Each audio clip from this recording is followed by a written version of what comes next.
What I'd like to do is to get on with a subject that you've been most involved in since you've done all these things that we've been discussing, and that is psychotronics.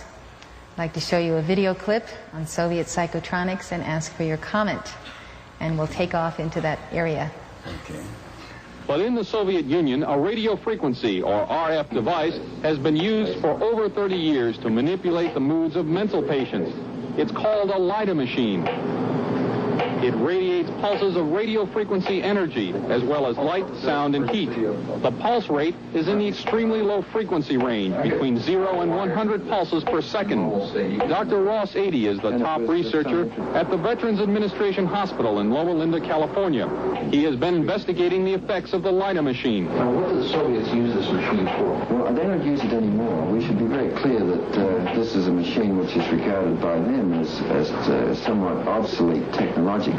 This scientist, who did not want his identity revealed, is employed by the U.S. government and has done secret RF weapons research.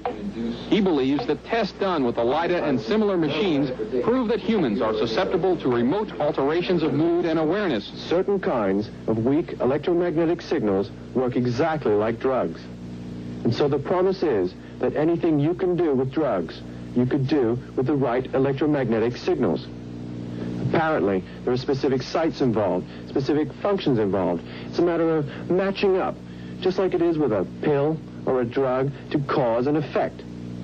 You could have a cause and effect relationship between a magnetic field and a biological function.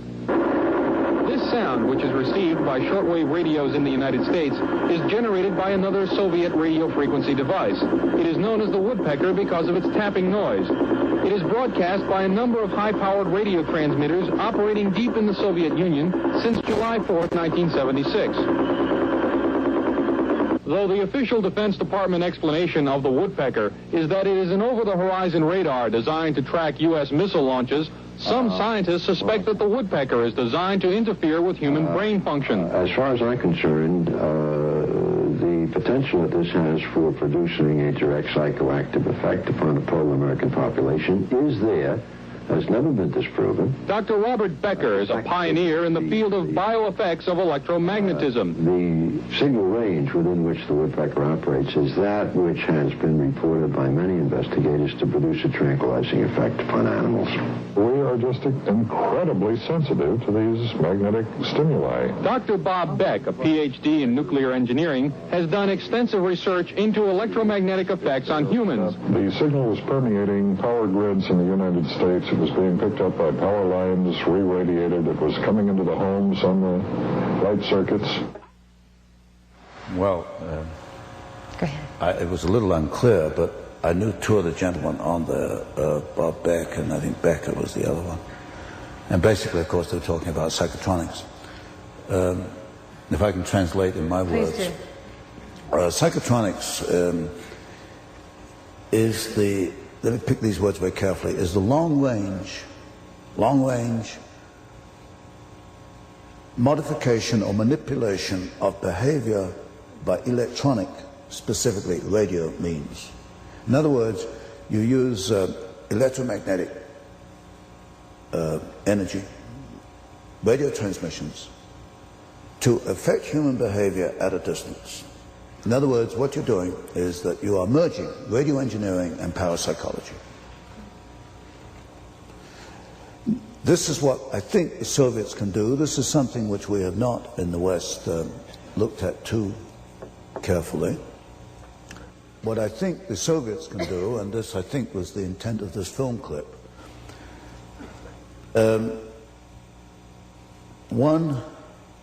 let me summarize what they can do and then in more detail about one or two of these facets. One, they can manipulate behavior at a distance. For example, they could create a riot, which you couldn't stop in this auditorium right out of that transmitter. What they would do specifically is that the name of the transmitter is not the one I know. I know it as the Gomel transmitter. He called it the woodpecker signal. But what they do, they broadcast the signal to create a riot. You broadcast 11 hertz, 11 cycles per second, beamed into this room. And it would, without you knowing, you would start to get uncomfortable, then upset, and then I presume start getting a little active, like throwing the plants around or breaking up chairs, things like that. You use specific, what are called radio frequency windows. 11 hertz will create that kind of behavior. Other frequencies, other windows will create other kinds of behavior. You can create a passive behavior. You can make people go to sleep. You can create narcotic effects. It has been used actually as an antidote, as a cure for narcotic addiction. You can make people alert. You can make them misconstrue, misunderstand things. Each has a specific, very precise frequency. We know what these frequencies are. We know the behavior, modification that can be brought about. We know the Soviets are using it. Let me give you I'll give you three examples. One, the Moscow Embassy in 1977, the State Department discovered that its employees were being zapped by what they call microwaves, that were really these transmissions, extremely low frequency transmissions. The ambassador, in fact, had heart problems as a result of it. And you can induce medical effects. You can induce heart attacks at a distance with certain frequencies. That's one example we know. The State Department then took the wrong approach. It's put screens on windows, but we know that copper and steel screening will not shield from alpha, extremely low frequency waves. There is another antidote which we can get into later if you want. One, we know you can modify behavior through beaming radio waves on specific frequencies at a distance. We can do that. How great a distance? Well, the transmitter they're using is at Gomel. We know that that was beamed on Eugene, Oregon in the late 70s. They were picking up, I forget the cycles per second, I think it was about 9 hertz. And that was very intense at 3,000 feet. They got, public health people picked up a number of, well, I think 20, 30, 40 cases of disorientation, headaches, nausea, that kind of thing, which you would get from that frequency. A more clear example is not Eugene, Oregon, although I'm fairly sure of that case, is the Canadian cases, Kirkland Lake and Timmins, Ontario, both bombarded by the Soviets. In this case, I'm in touch with a Canadian scientist who did the analysis for the Canadian government. There is no question in his mind that the Soviets bombarded Kirkland Lake and Timmins with a frequency which would create disorientation, headaches, and nausea, that kind of thing. So the distance, if you can if you can get a radio wave in there, you can get this effect in there. It's the frequency on which it operates. The purpose of this was an experiment to prove what they could do and what they could do in wartime? I think in the early 70s, this was experimentation. I think what they're doing today is not experimentation. If you look at the State Department, which as I see it, has not made one decision in our favor. Every decision is against us. If you look what happened in the Moscow Embassy, if you get Schultz saying that counterintelligence is not productive, you know, these ridiculous statements, you begin to think that, okay, you can bring this about through psychoactive warfare, psychoactive manipulation using ELF waves, extremely low frequency waves. And that's what Robert Beck and the other gentleman were saying. Do the Soviets select certain individuals in the United States, or do they take a picture of them and put it in a machine in the Soviet Union? Field. Or what do they do? There's several different things here. Firstly, I cannot prove that the Soviets have done this, but what I do know is that the West Germans issued their diplomats with protective devices about 10 years ago. In fact, I have the circuit diagrams of these protective devices. The West Germans have recognized the problem. They have taken moves against it. The State Department in '78 was not recognizing the problem. I don't know if they've taken any moves against it. It looks as if they have not.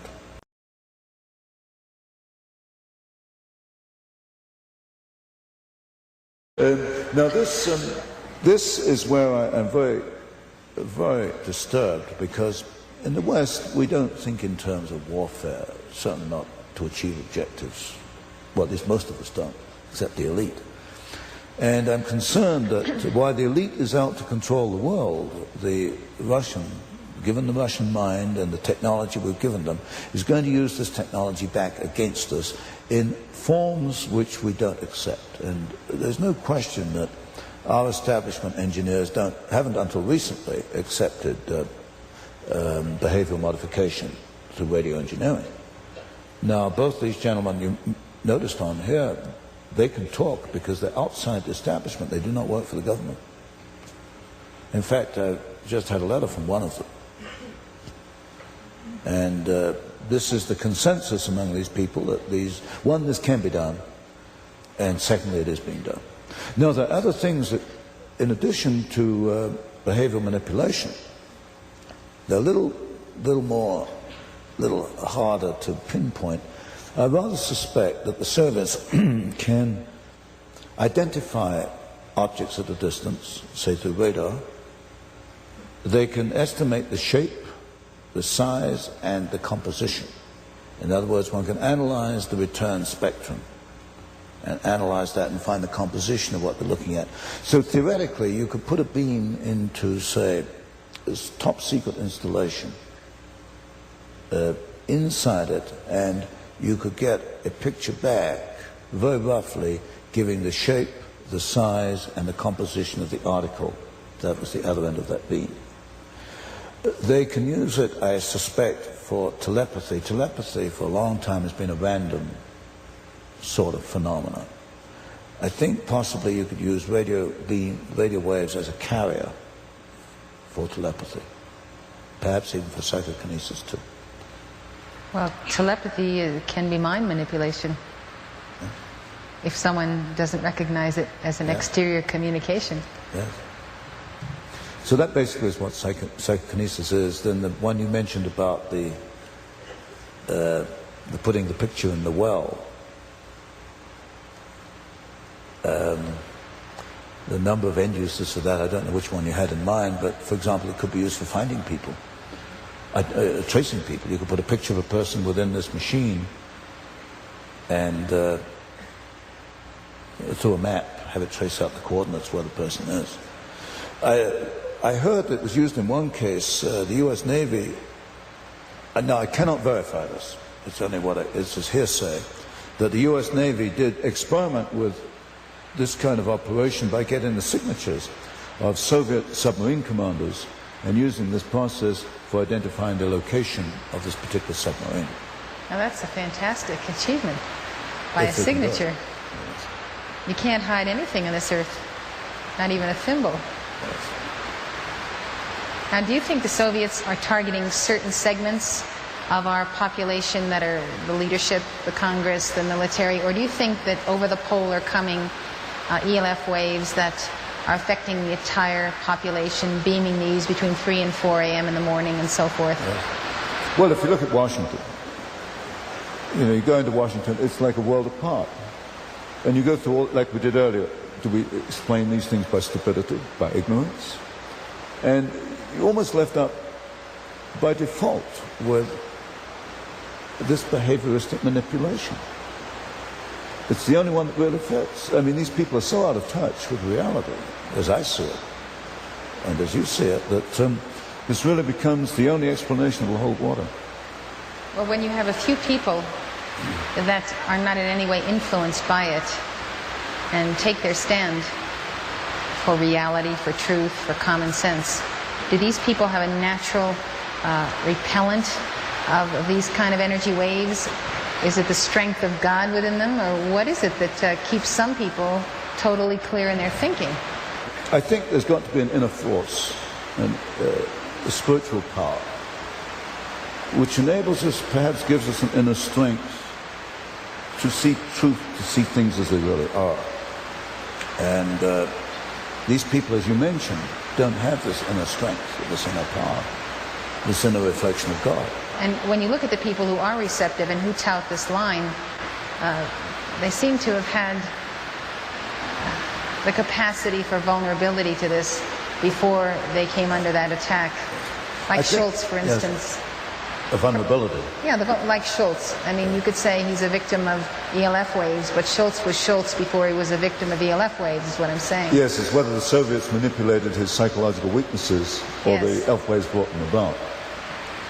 But the kind of person you get in Washington, a person who searches for power, you can guarantee that 95% of the people in Washington have got this lack of inner strength, as you mentioned earlier. You know, it's been observed by top people in Washington that the attrition rate on the part of people visiting the Soviet Union and then coming back and being soft on communism is amazing. In fact, they can go to the Soviet Union and be totally turned around in their views and become pro-Soviet. Do you think that therefore there is a greater effect of this mind manipulation in Soviet territory at closer range? You're getting this with the businessmen. These top businessmen go to the Soviet Union and they come back. Dwayne Andrews is a very good example. He's chairman of Archer Daniels Midland. They come back from the Soviet Union and they may as well be reading a translation of Parker when they come back. It's the straight party line, right the way down. No, they weren't always like that. But you do get this phenomenon, not so much with diplomats, but you certainly get it with businessmen. They go there, they're wined and dined. I suspect they get this psychological manipulation. And they come back, and then they parrot the party line. When you challenge them, they become confused and hostile. That's a real telltale sign, isn't it? Real telltale sign. The hostility is a front because there's no reason behind it. It's a bluster. It's bluster. And I've seen that at first hand. They become very antagonistic. I've seen it too. Yes. Which is weakness. There's nothing behind it. They're confused themselves why they're saying this and why